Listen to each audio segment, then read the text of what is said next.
by other than very quiet and quietly held conferences around the region. And the Taliban, no matter what diplomatic or international contact and relationships they have, double down. Nothing has worked. And there is certainly diplomatic contact with the Taliban. We know that there are dozens of embassies with high-level, if not ambassadorial representation there, and Afghan diplomats are also present in regional and Western countries, Norway, Germany, and one of the reasons I believe this is happening is because these countries, and America is getting close to it as well, want a relationship, and Nigel Farage has voiced it in this country, want a relationship with the Taliban in order to facilitate repatriations and deportations. We've seen what's been going on over the past year and a half or so with deportations from Pakistan and Iran, and more than 2 million people have been sent home this year alone. What that is doing is removing about $2 billion in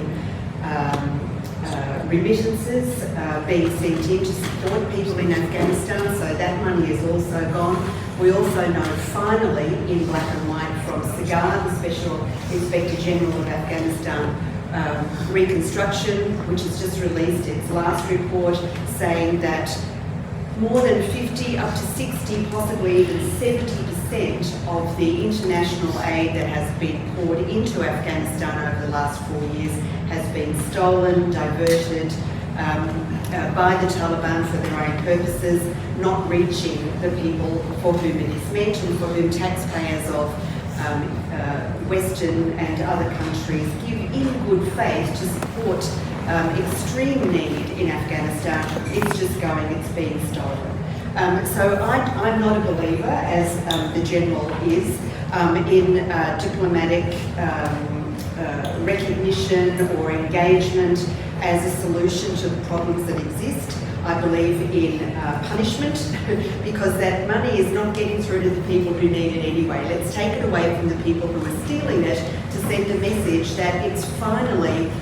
not okay for you to do what you do, which is punish people for being people. I'm not an Afghan woman, as you know, but I take the way women in Afghanistan are treated very, very personally, because it is a misogynist issue for natural resources that will fuel future technologies. It's not just lithium, it's essential earths, strategic minerals, all of those things that sound like robotic names with indium on the end of them. They're all extremely important, and Afghanistan has a lot, and these are what are going to be absolutely essential to the domination of future technologies. I think this is also an important area that needs to be emphasised in the fight, because it is an ongoing fight to regain freedoms in Afghanistan. I'll stop there because I could go on. But I won't. Thank you very much for listening to me, and I commend you on this day of all days, and I thank you again for inviting me. It's been my honor.